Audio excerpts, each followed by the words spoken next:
lovely friend of mine that's fresh from Newfoundland, just arrived here yesterday. It's from our Newfoundland counterpart of Newfoundland and Labrador Construction Safety Association. So we're really pleased to have Tammy here with us. And Tammy is going to speak on the MATES program and a little bit about Tammy herself. Tammy is a Canadian registered safety professional who has worked in health and safety arena for over 18 years. During the last 14 years, she spent her time in the construction industry as an occupational health and safety advisor, educator, and auditor. And as the manager of communications and industrial relations with the Newfoundland and Labrador Construction Safety Association, she works with industry partners to help identify trends and pain points for the industry, and works with teams to develop strategic campaigns and focuses and programs focus on raising awareness and education. It might be easier if I wear my glasses. What do you know? She is a passionate mental health advocate who has been driving the work of the Newfoundland and Labrador construction industry mental health and suicide prevention task force.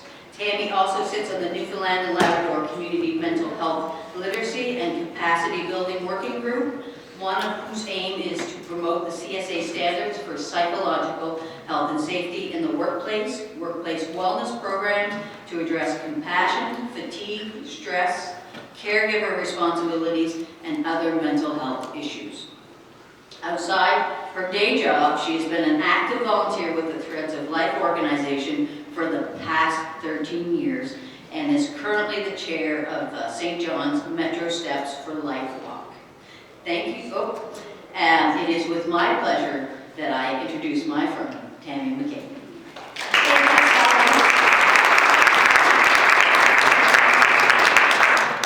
I'm an instructor for most of my life, and I hate bios. Michelle, someone I wrote mine, thank you for you. Good morning, everybody. So as Shelley said, my name is Tammy McCabe. I work with the Newfoundland and Labrador Construction Safety Association. I've been there for quite some time now and had lots of work with Shelley throughout the years. One of the big issues that we're dealing with, and I'm sure most of you folks in your organizations are dealing with right now as well, is mental health in the construction industry. And I'm going to talk a little bit about the journey that we've taken in Newfoundland over the last number of years and what we're trying to do, not just in Newfoundland, but nationally. So I'll have a little chat about that, but before I begin, is there anyone else in the room who is currently trained in assist? Okay, thank you. What's your name? Brent. Okay, so can you be my eyes and ears? We're going to talk about a topic that can be a little bit traumatic for some people. Some of the things we may talk about, somebody here in the room today may be dealing with. And if it gets overwhelming and you need to step out, please do so. If you're just getting up, gotta run to the washroom, do me a favor, give me a thumbs up, let me know you're okay. If you don't give me a thumbs up, I'm going to be worried that you're okay. And I'm going to get Brent to actually just pop out and make sure that you're okay. All right? So that's really important in the discussions that we're going to have, because it is hard stuff that we're talking about. And if I start being too boomy on this mic, I'll move over. Okay. So, and congratulations. I love to see a safety award where a company is implementing psychological health and safety and talking about workplace wellness. So, awesome job. I'm really glad to hear that in the awards today. So, as Shelley said, I am leading the mental health and suicide prevention task force for the construction industry in Newfoundland and Labrador. However, I'm only one small piece of that task force. Currently on our task force, we have the Newfoundland and Labrador Construction Association. We have the Canadian Home Builders Association for Newfoundland and Labrador. We have the Heavy Civil Association for Newfoundland and Labrador. We have the building trades. We have several individuals with experience with mental health. We have the Canadian Mental Health Association. Our workers' compensation system, Workplace and L, are on our task force. And we've engaged with Safety Net, which is the Center for Occupational Health and Safety Research at Memorial University. Because one of the things we've identified is that we need to do a better job gathering data around mental health and suicide in the construction industry. So as I said, I'm only one small part of a very large group, and it's been very rewarding to see all of the stakeholders in our industry step up and want to be involved in this program. So I'll get started. So what I'm going to talk a little bit about, just quickly talk about the state of mental health and suicide in Canada, talk about it in terms of our workplaces, and then a little bit in terms of the construction industry. And hopefully we can have some good discussions. And then what we're trying to do in Newfoundland and Labrador, and again, like all the safety professionals, I don't invent anything, we just find someone else that's doing it really well and we can copy that, right? So there's some great programs out there, which is what we're looking at doing. So that's what I'll chat about. So I'm going to start off today with, these are the current Canadian statistics. And I updated this presentation about a month and a half ago.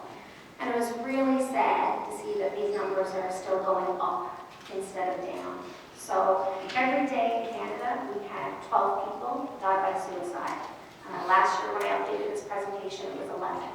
So, we're losing an extra 365 people a year to suicide in Canada. 4,500 deaths by suicide per year in the country. And again, that was 4,000 last time that I updated this presentation. Suicide is the 9th leading cause of death in Canada, and it's the 2nd leading cause of death for individuals between the ages of 15 and 34. So our young people, this is having a huge impact for them. So that's kind of where we are in the country. And all those 4,500 people, about 90% of those individuals were dealing with a mental health issue or illness and could have been helped. There were opportunities to have been able to intervene and maybe have prevented this from becoming suicide. So, my safety people. For every death by suicide, there are roughly 5 self-inflicted hospitalizations as a result of suicidal behavior, and about 25 to 30 suicidal behaviors that don't result in hospitalization. So my safety people, what does that look like to you? Injury prevention, the injury pyramid, right? So as safety professionals, where do we feel that immediately we want to focus our attention?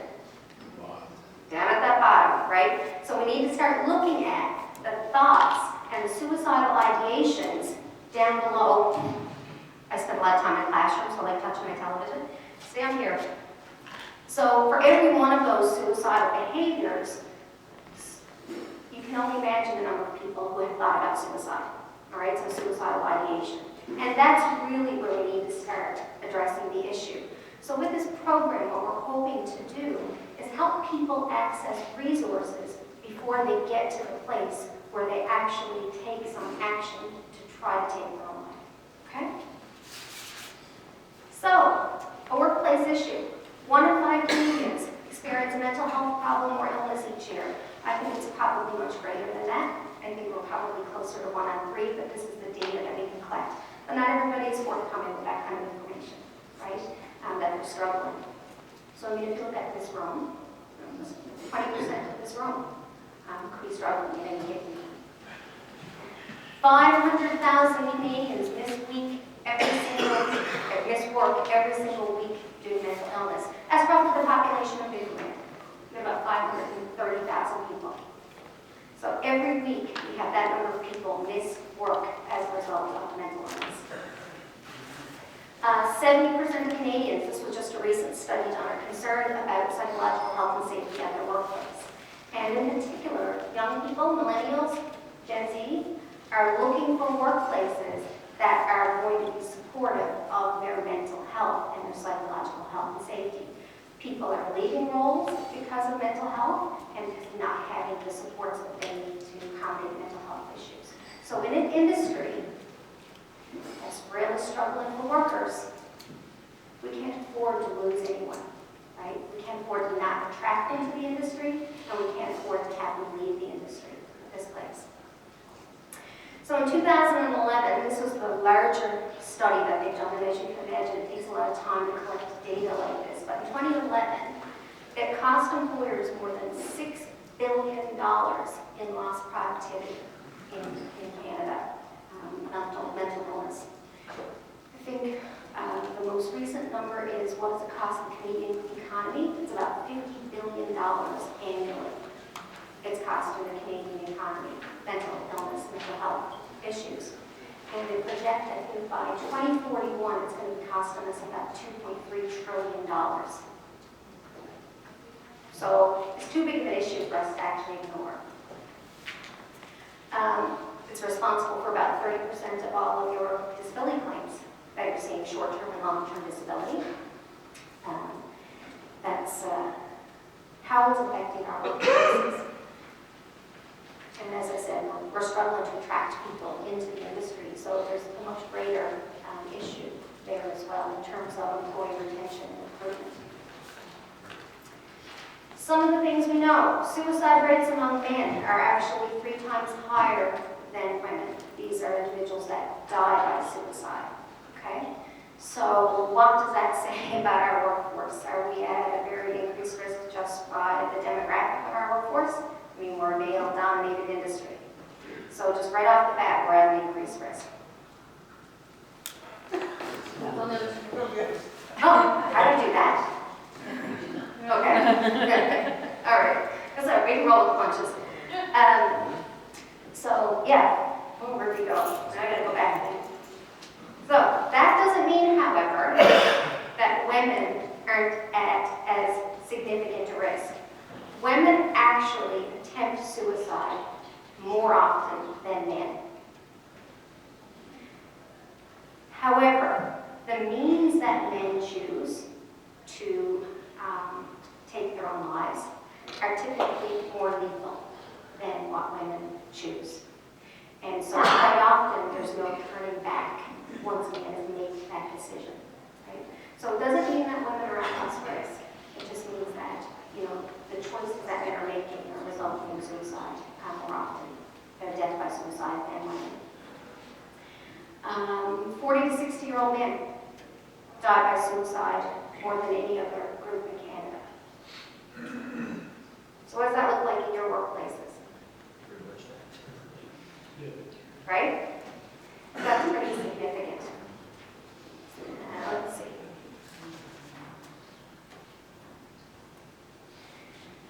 So, the construction industry. Started doing some research to see how big of an issue this was. And unfortunately, one of the challenges that we had is that there's not a lot of great Canadian data around occupational linkages to mental health and suicide. It doesn't mean that we're not capturing good data in Canada. We are. We just talked about some of the stats in Canada. But we're not doing a really great job at capturing how that ties into specific industries and, you know, where people work. So what we have been able to see, and this is kind of well known, you know, in the U.S., construction workers die 2 times more frequently by suicide than other male working populations. Same with Australia. In the UK, construction workers actually die 3 times more often. They're at 3 times greater risk for death by suicide than other working populations. So that's a pretty significant problem. We're seeing similar information coming out of Sweden and Ireland.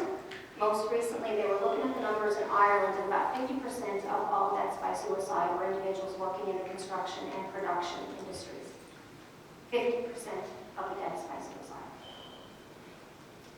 Australian construction workers are 6 times more likely to die by suicide than an accident at the workplace. And in the U.S. in 2018, there were 1,008 workers who died by suicide, 1,008 workers who died as a result of an accident at the workplace. 1,008. 48,344 construction workers died by suicide.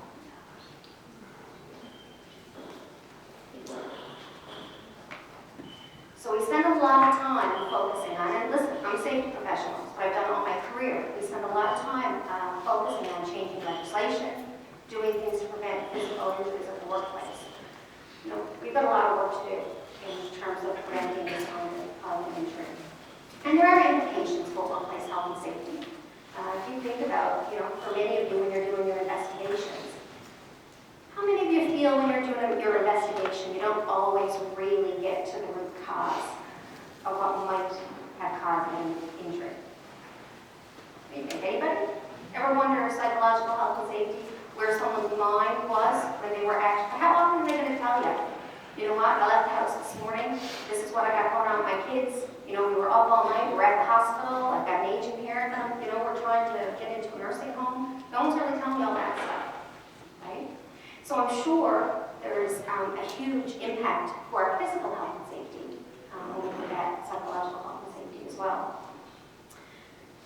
All right. Some of the things that cause all of us, just by being human, to struggle at times with our own mental health.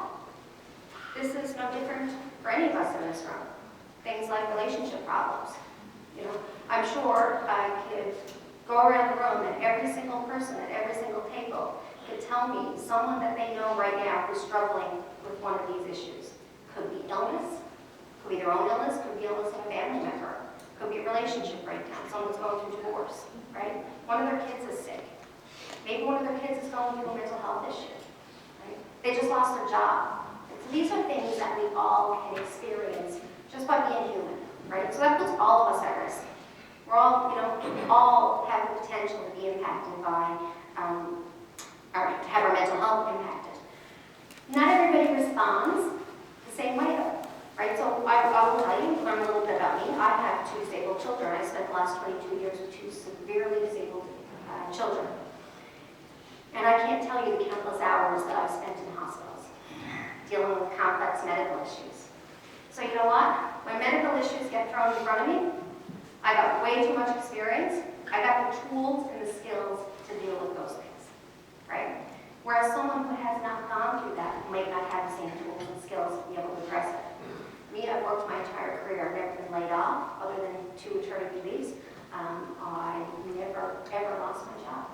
If I lost my job tomorrow, I wouldn't have the tools and skills to be able to deal with that easily. Do you know what I mean? So everybody, all of us are at risk. And how each of us respond is very individual, based on our own experiences. So that's, like I said, that's just us, that's just human nature. But what about the construction industry? What kind of things in the construction industry have the ability to negatively impact or exacerbate mental health issues that are already going on in someone's life? Scheduling. So tell me a little bit more. Deadlines. Oh, fast, right, rush. Needs to be done. Yep, rushing, gotta get there, that pressure to get things done on time. Okay, what else? Sorry? Social dynamic. Explain. Yeah, if you don't like who you work with. Okay, and that can happen in a lot of places. Oh, Austin, you're in. It's me. Something's gonna happen in a lot of places. It's just welcome to being here. I didn't trip all over anything yet. What else? I think a lot of the resiliency, in construction, it's always been that mentality, just deal with it. Yeah. So our culture in construction, Culture. we're very self-resilient, or I say we, I mean you guys. The industry as a whole is very self-resilient. I'm not going to talk about it, so we don't talk about it. We keep that stuff to ourselves. We're not going to sit down with our buddy on break and start crying over what happened last night at home, right?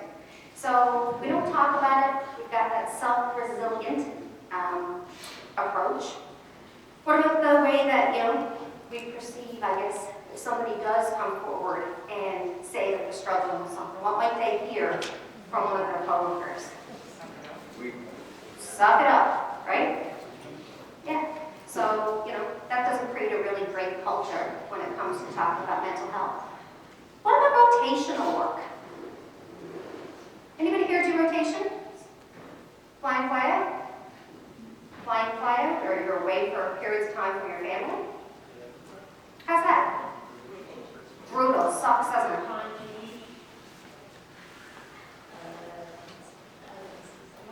Don't see sunlight? Okay. And so what about family connections? Connecting to your family at home, your community that you normally have, pretty isolated from that, hey? So, you see people, I've got lots of friends whose partners work rotation, and I don't mind saying one of them, her husband has gone away for a month. He comes back, and after a week and a half, she's ready for him to go again. Because he's messing with her routine, right? So you've been away from your home, your family life, you're feeling disconnected from what you've got going on. You're missing, you know, the kids' soccer games. And so now maybe one of your kids is going through something, and where are you? At work. You're not able to come home and deal with it, are you? The crisis that we had. There's lots of that that's related to physicality of the job that we had. And people start to take medication for backache pain, shoulder pain, start off with Tylenol, then move to something with cocaine, and then that's not actually working, so then they start taking something more significant. And then let's talk about the culture of alcohol. I'm not afraid to talk about it. So you know what, at the end of the day, you're stressed, you had a rough day, where are you most likely to go? What's that? To Legion, okay. Anybody watch the Chicago series, Chicago Fire, Chicago PD, Chicago Med? Where do the firefighters all go after a long day's work? To the bar, right? So is that helping? Oh, and listen, I like a glass of wine. I had one last night, just like everybody else, right? What I will tell you is when I'm dealing with something really stressful with my kids, I won't actually go to a glass of wine. I'll find another way to deal with it because I know how easy it is to slide down that slope, right? So alcohol is certainly contributing. Now let's see if I can turn this in the right direction. Here you go. These are some of the factors that we've just talked about. Instability of work, we didn't talk about that one. So you work your guts out to do what? Get laid off. So now you're wondering when the next job is. So when we talked about some of those life stressors, financial stressors, huge, right? So the financial instability of our industry causes issues. Lack of knowledge, we haven't really talked about it, not a lot of information when it comes to mental health in the industry, which is why it makes my heart beat so fast when I hear about companies doing that. That's awesome, it really is. High risk work, you know, doing stuff that is really high risk, a lot more than you sitting in an office typing, right? And that puts stress on people. Rotational work, pain, alcohol, poor coping mechanisms, again, alcohol, drugs are tied to that. Even the long hours that we're working, because sleep and fatigue actually can impact your mental health and your well-being as well. So when you're doing long shifts, you're not getting good sleep, all that has the ability to impact your mental health. So, the gentleman who founded Bates Construction, you know, he's really a dynamic individual. I wish I could take it with me everywhere I go. He talks at the program, he says, look, you know, unfortunately, we don't get to schedule all of our crises, right? So you don't say, okay, I'm going to have my drugs and alcohol crisis this week, and then in a month from now, I'm going to have my relationship crisis, right? And then I'll worry about the financial crisis in 3 months' time because I'm going to get laid off. So I can balance all those crises out over the course of the year so that I'm okay to deal with them. That's not how it works. This is more likely what, oh, goodness, where did you go? Oh, well, if you could see my picture, there's a gentleman and he's carrying an awful lot of boxes and they're all stacked precariously, one on top of the other, because that's what happens, right? One thing leads to the next. And then all of a sudden we get to that tipping point where we just can't deal with it anymore, right? So that's what's happening in the industry. And if you think it's not happening, boy, is it happening. When we first started this project back in 2019, we started looking for some funding, and I'll talk about that in a minute, to bring the founder of Bates Construction to Newfoundland to speak at our professional development conference. And we reached out to one of our construction companies that we know, who had actually, one of the gentlemen, the owner, had lost his son to suicide. And they had founded an organization in his son's memory. So we thought, you know what, he would be a really great partner to help us. Because again, we're a small not-for-profit, so we're trying to, you know, find partners to help us bring these people in.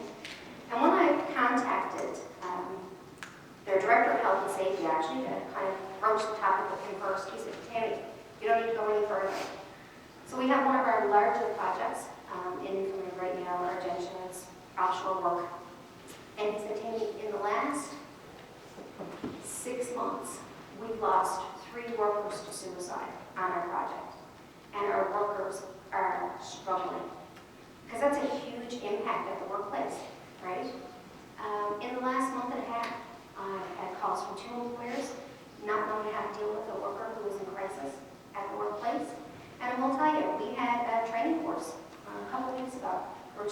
our instructors who are in teaching, and they started talking about psychological health and safety because it's one of the requirements of some of our program now. And we had an older gentleman in the class, and he started getting a little bit distraught, and he started talking about some of the experiences that he had, and he was probably at a tipping point anyway, and he had a full-blown mental health crisis to the point that, he left our classroom, and I had 2 instructors who were very upset, worried about what this gentleman was going to do when he left the office. So now I'm trying to figure out how to make sure he's getting safe. One, for his own well-being, but 2, also for the well-being of my 2 instructors who were really, worried about this. So, folks, we're at a tipping point. This is happening every day. I talked to some of my colleagues out there in the industry, and this is something on big projects. Once, twice a week, they're dealing with people who are having a mental health crisis. COVID certainly impacted it, but it also gave us the ability to talk about it a little bit more openly, I think. So I think we're in a really great place to start doing something. So how do we get there? So I'm most happy, I guess, about the process that we've taken so far in the province. And back in 2018, myself and some of my colleagues did the Psychological Health and Safety Advisor certification for the Mental Health Commission of Canada. And at that time, we were introduced to Mates in Construction as a peer-based program that was working somewhere in the world. And so, of course, being from the construction industry, I was like, oh my gosh, that sounds awesome. And they played a little video of men talking about their own mental health. And it really impacted me. So we started planning for our conference from 2020 in 2019. And Jackie, my boss, Jackie had actually been at one of the national CSA meetings, and one of our other associates had talked about mates in construction and as a, something that we should be looking at. So maybe I picked up the phone and called him, asked him, to talk to the gentleman who founded the organization, and invited him to come to Newfoundland to speak at our conference. And he was amazing. He's such a great individual. He's a pipe fitter himself by trade. He struggled with his own mental health and founded this organization. And he was like, no, just get me to Newfoundland. I don't want any Christ speaker speak. I've never been to Newfoundland. I'd love to come there. So he left the wildfires of Australia in February of 2020 and came to Snowmageddon in Newfoundland. I made sure he had a full Newfoundland experience. We took him snowshoeing. I got my car stuck in the snow and he had to push my car out of a snowbank for the very first time in his life, pushing a car stuck in the snow. And then when he spoke at our conference a couple weeks later, then COVID hit us. So it was a bit of a whirlwind. But we did bring him to Newfoundland. And while he was in Newfoundland speaking at our conference, we also brought him into that site where they had the 3 workers die by suicide. And we gathered all of their staff, large town hall meetings, the craft, in a couple of different sessions. And he spoke to them. He did this 1-hour training, general awareness training. And I gotta be honest, I was so overwhelmed to see a room full of construction workers so ready to talk about mental health and suicide and the impact that it was having on them and their workforce. So, I think we're at a really great place to start. So after that, we had a small steering committee put together, and we decided that, while the people who were at our conference and a small group of individuals that we did have who were very supportive of this initiative, we wanted a more clear mandate from the entire industry. So we actually held a leadership roundtable. We put 2 half-day virtual sessions, because again, we were in COVID, so we couldn't bring anybody to the room and actually have the conversations.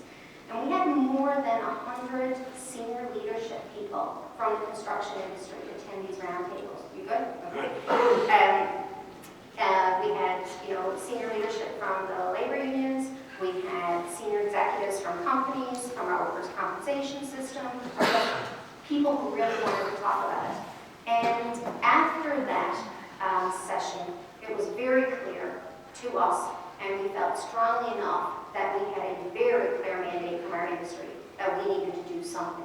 So we did publish a What We Heard report, it's called. It's a document. I have one copy here with me, but it can be found on our website as well, that talks about what we heard during those discussions. We did a bunch of breakout rooms, small virtual breakout rooms, and gave people topics to discuss. So these were some of the things that we did here. As a construction industry, we have an opportunity to educate workers about mental health, okay, and about suicide. That's something that we can do, and it is impacting our workforce, so not only can we do it, we should be doing it. We need to raise awareness, and we need to start increasing stigma in our industry. We can advocate for better mental health supports. We have a huge collective voice if we look at the people that are around our table, around your tables, in the construction industry nationally. We have a pretty powerful voice if we want to see change happen. So when it comes to changing policy, advocating for more resources, that's something that we have the ability to do. Raising awareness about resources. One of the things we heard quite often was that EAP programs aren't being utilized as well, particularly employer-based EAP programs. The union-based EAP programs tend to be utilized a little bit better, but generally, workers don't have great trust in the EAP program. And so how do we change that mindset? How do we get them to understand that that EAP program is there to help them and it is a safe, confidential space? And not only about the resources that we have available privately, but also about public resources that are there. And it could be, resources that deal with financial counseling. It could be resources that deal with, marital breakdown. It could be financial stress. So there's lots of opportunities for us to educate our workers. And then the last thing we talked about was research. So we have the ability, if we don't have the information, we can start looking at collecting that information. What does this look like in our industry? And what are some of the things that are actually having the biggest impact on the mental health of our workers? In Australia, it was really interesting how they identified they had the problem. So they have, similar I guess to our EI program, they have something called a redundancy fund. And employers pay into this redundancy fund, and when workers are laid off, they're actually able to collect money from the redundancy fund. If a worker dies, their spouse, their partner, their next of kin, or estate are able to collect money back from this redundancy fund. And what happened, in order to collect that after someone had passed, they were required to send in the death certificates for the individual, which also kind of stated how they died. And when they started looking at the mechanisms of choice, how people were dying, it wasn't all heart attacks, I can tell you that. There were an awful lot of things like, gunshot wounds, strangulation. Some of the means that people were dying by were very indicative of suicide. And so they stopped and they said, I think we have a problem here. And so they started looking at it, and they did some more research and some more digging and identified they had a problem. So then they sat around and they waited for someone to come and fix it for them. Guess what? Nobody came. So they said, we need to do something ourselves because this is impacting our industry. And no different than what we've been doing for, how long have you brought up, Shelley? How long the NLCSA been in operation? 22 years. So no different than what we've been doing for health and safety here as an industry with the New Brunswick Construction Safety Association, in Newfoundland with the Newfoundland and Labrador Construction Safety Association. We've taken ownership of health and safety in our industry. We're setting standards, we're educating our people, and we're communicating. We have a responsibility to do that here as well. So that's kind of what they did in Australia. They decided to take this on themselves as an industry, and I'll tell you, it's worked really well for them. So, a little further. I'll talk to you now about Mates in Construction. So what is Mates in Construction? It's a peer-based program. And what that means is that it relies on workers helping workers. Because guess what? When a worker is in crisis, they are not going to go and talk to the supervisor. How come? Supervisor doesn't work to get that. Doesn't want to put any additional pressure on the supervisor? Stigma. Yeah. They're worried that if I go to my supervisor with this, what might they think? I can get the job done. They can't rely on me. Maybe this might impact whether I get hired back for the next job. Right? So they might have the best supervisor in the world, but that doesn't change that mindset. So the person they're most likely to connect with is one of their peers. So peer-based programs are very popular. They're popular in Canada because they work. And Mates in Construction is a peer-based program. And it's driven by workers rather than employers.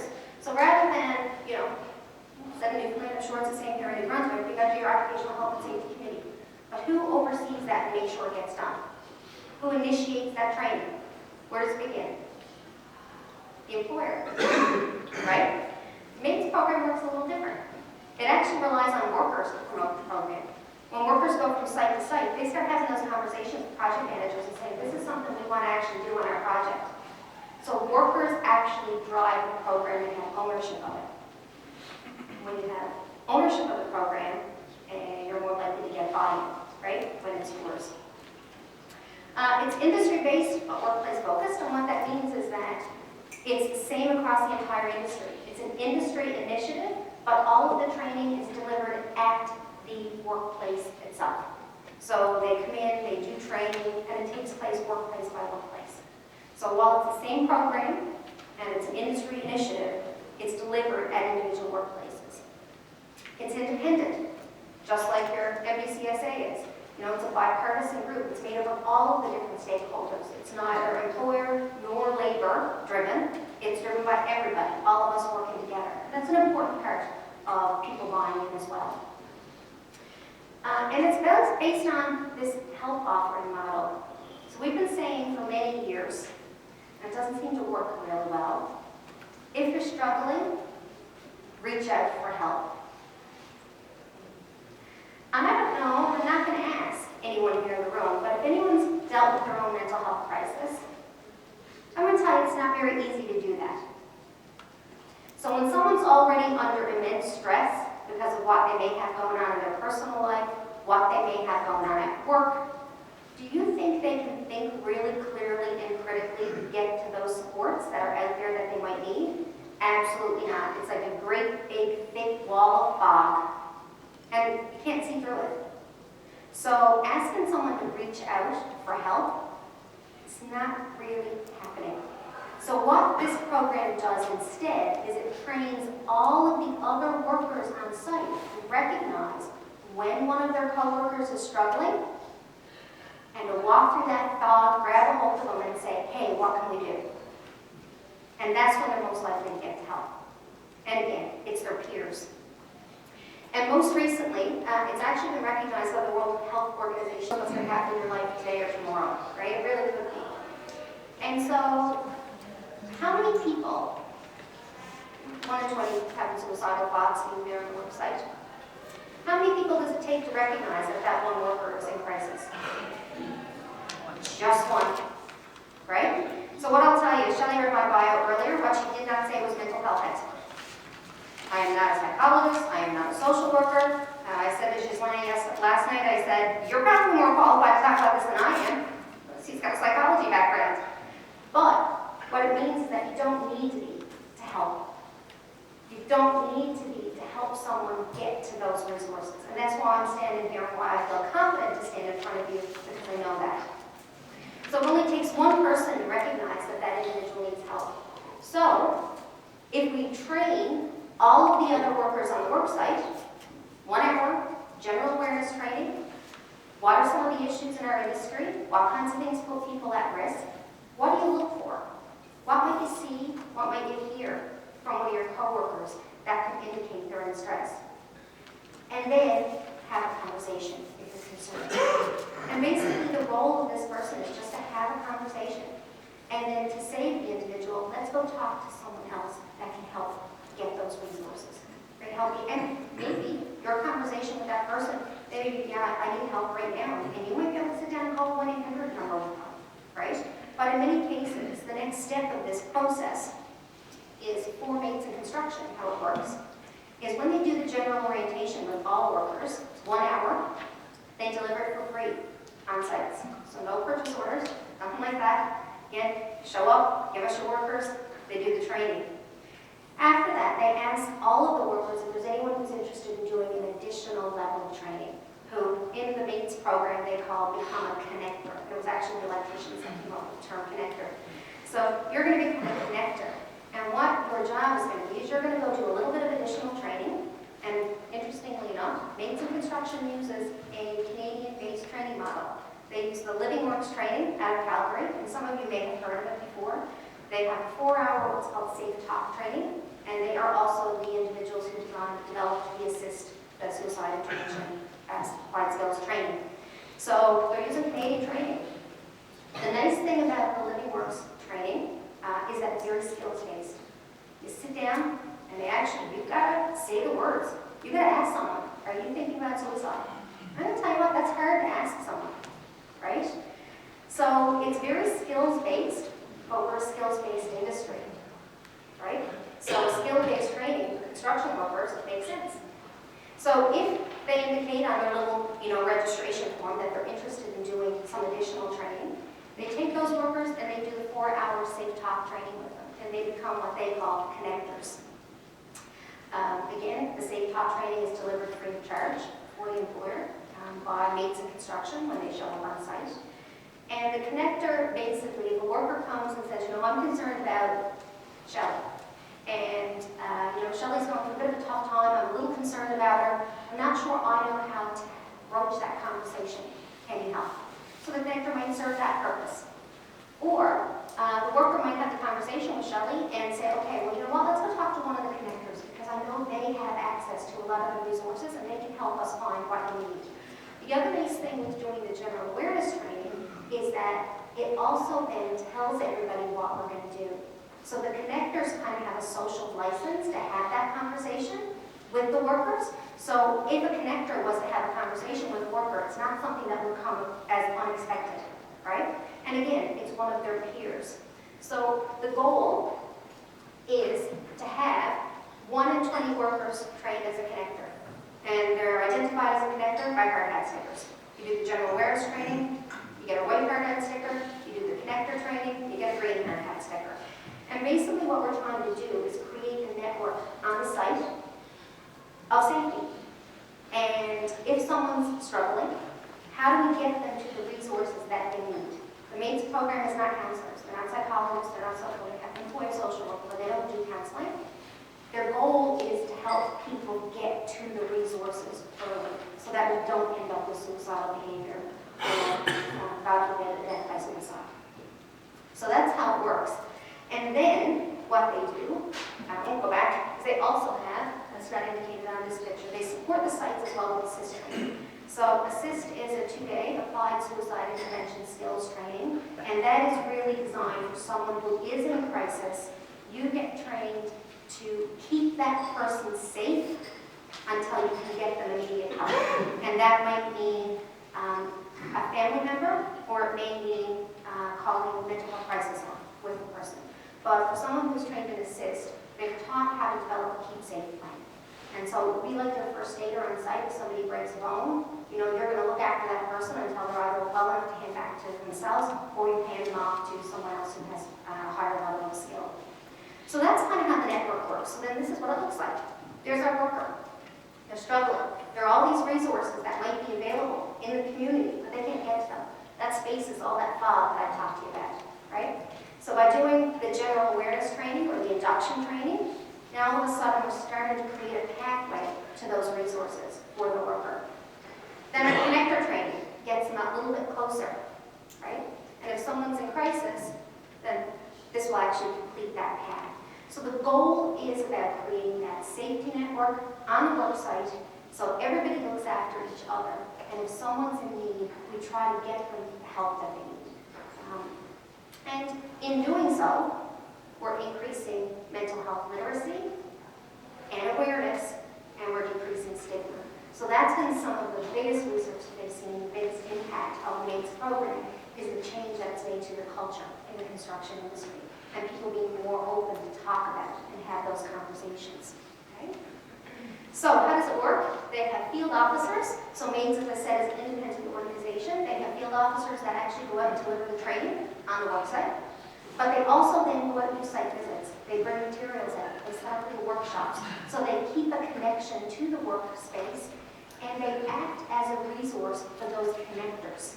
And the connectors are encouraged to imagine this, create a little committee on the worksite on their own, not mandated by the government, right? So kind of like your occupational health and safety committee, but something we workers really actually want to do ourselves and talk about mental health. And when a crisis happens at the workplace, then what happens is those connectors say, you know what, we need to start talking about this again. Maybe we need to put up a few posters. Maybe we need to, And he tells a story. They had a remote site where they did have a worker die as a result of an industrial accident, and everyone was reeling at the workplace.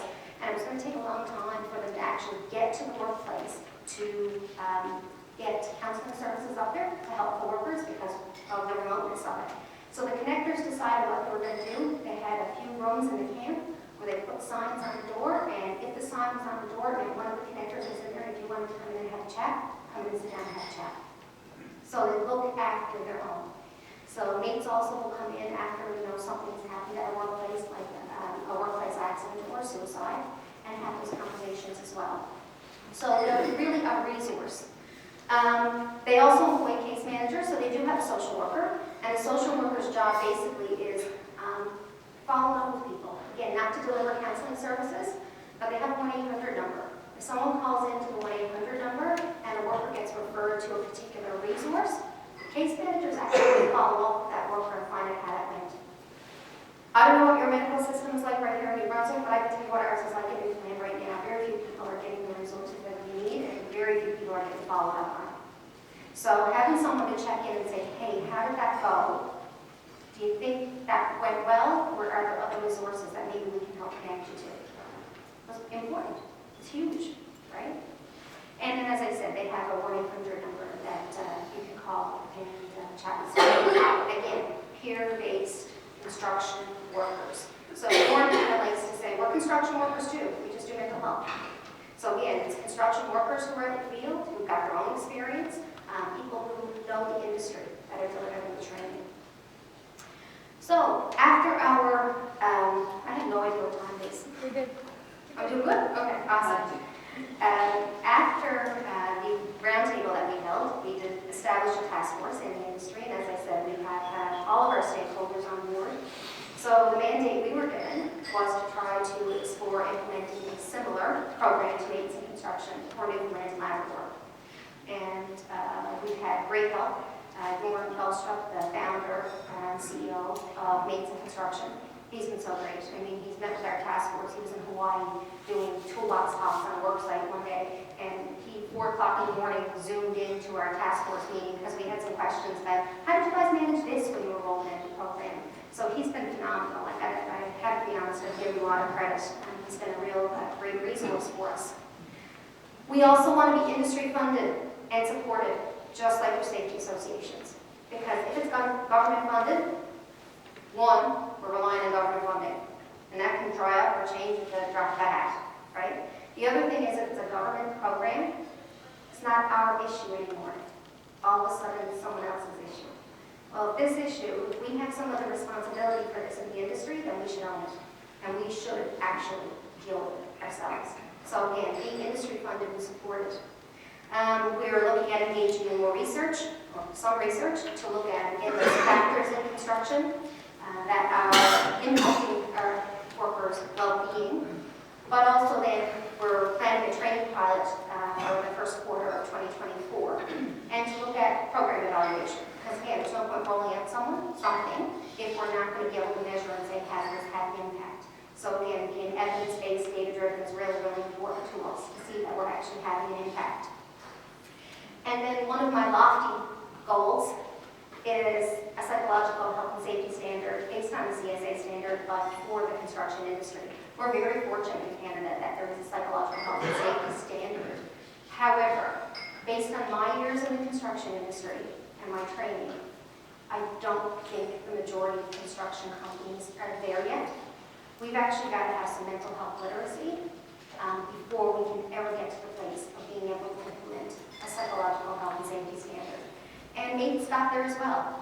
They founded the organization. They started in around 2008. In 2018, they had developed a blueprint. They called it the Blueprint for Psychological Health and Safety in the Construction Industry. And it was done in consultation with industry, right? So that's kind of one of our large goals. So where are we right now? Looking for money. Tired, never had great funding proposals in my life. I'm going to tell you, they're not that fun. But yeah, so right now this is a big group of volunteers, and everybody's doing this work on top of their own jobs, right? Off the side of their desks to see this take place. We have applied for some funding. It's easy to get small pockets of funding, $10,000 for this, or $5,000 for that, but we need a lot more money than that to actually get up and running. So we're still working on that. We have a few irons in the fire. We're actually able to meet with the Federal Minister of Labor just last month, and he was very supportive of what we were doing. Actually, I would love to champion this for you guys. So hoping that we can perhaps use his influence as well to help us see this to fruition. So we're working on it. That's kind of the biggest hurdle right now for us moving forward. We do have a training pilot planned for the first quarter. We're actually hoping, ironically enough, to do our training pilot on the construction of our new mental health facility in St. John's. So that would be a great place to do our training pilot. Employee engagement forum. So I told you we had our leadership forum with leaders. It's equally important to hear from the workers who this program is supposed to be designed for. So we're planning another employee engagement forum where we can actually talk to workers about, how does this feel to you? Would this work for you? What would be some of the challenges or barriers? Can you see yourselves using this, buying into this? So that's an important piece for us. So that's also planned for the first part of 2024. Further stakeholder engagement. Again, we've added some additional people to our task force most recently, and now we're connecting with larger organizations. So, for example, the Canadian Construction Association. We're looking at the National Building Trades Association. Because one of the most important parts of this program is that it is the same across the country. Because our workers travel across provinces. Don't get me started on training harmonization. So, if we have the opportunity to get this right from the beginning and develop a national strategy so that our construction workers leave New Brunswick, they go to Ontario, they go to Alberta, they have the same program, they understand the same processes, they take that training with them. And now all of a sudden we've created a greater network across the country. And that's how they've done it in Australia. They started off with one territory in Queensland, and they started there, and then they slowly grew it across all of Australia. The other nice thing about that national support, go back to my first bullet, please. So again, a larger voice, national support will help open some additional doors to funding, I would hope, as well. But we're going to make this work. We've got to do it all together, and that's kind of our goal. So at the end of the day, our goal is to increase mental health literacy in the industry. Just talking about it is going to make a difference for a lot of people. Decrease stigma, because we want to be able to talk about it. If somebody has a mental health issue, they shouldn't be here and suck it up, right? If someone's suffering, someone's struggling with something, someone needs to be able to sit down and have that conversation. And we as an industry need to be understanding and accommodating of that. Because if we're not, what I'll tell you is you're not going to attract new workers to the industry, particularly not young people, and you're not going to get more diversity. We're not going to attract people who are already at an increased risk for poor mental health into an industry where the culture doesn't support mental well-being. And that's going to be a huge step for us, for people. Obviously, we want to create psychologically safe cultures, which I kind of just said, decrease suicide rates. And again, right now, we only have anecdotal information in Canada. We don't know what it really looks like in the construction industry. But if you look at the suicide rates of a lot of our, other industrialized countries, and we look at the suicide rates nationally, we look at the suicide rates by demographic, we see very similar trends. So there's no reason for us to not believe that this is very much a similar issue here in Canada. Make sure workers obviously access mental health supports earlier, and to hit those suicidal thoughts right before they become behaviors. And reduce absenteeism, turnover, keep our people in the workplace and keep them healthy, attract new people, right? So that's some of our goals. So that's what we've been working on in Newfoundland. And it was really great, like I said, to get industry engagement. And I really hope that we're able to do this on a national level. And we can all be working together and pulling on the rope in the same direction, because that will be critical. And if everybody's doing different things, then we're going to be challenged with, again, just like our fall action training, right? People going from province to province. So that's it for me. What time is it? 11. Oh, that was an hour, was it? Awesome. Anybody have any questions? might not be able to answer. No? Just, Yeah. so when you're talking about the suicide rates, is there anything, and I know we're not keeping statistics in Canada yet, but in other countries, the person that commits suicide may kill other people first? Is that something that I don't know. I don't have any Yeah. information. You mean before they die, before they make a choice to take their own life, they do things to other people? yes. I'm not sure. I don't have any, don't have an answer to that, as thing I can say here. Because I mean, it spills over into workplace, potentially workplace violence, and the person that takes their life will take other people's, the quote unquote, postal thing. It has happened with complex. Yeah. Or that too, yeah. I mean, think about what happened in Lewiston. Yes. So, and you know what? So again, that's an opportunity for us to learn more, right? If we don't have that information. So unfortunately, I don't. Well, I can tell you, I mean, again, not related to your question, but they were doing studies on apprentices in construction, and 30% of them indicated that they had experienced bullying in the last 6 months of their apprenticeship, and 20% of that indicated that it was severe bullying, and 30% of them had suicidal thoughts and considered taking their own life in the last 12 months. 30% of our apprentices.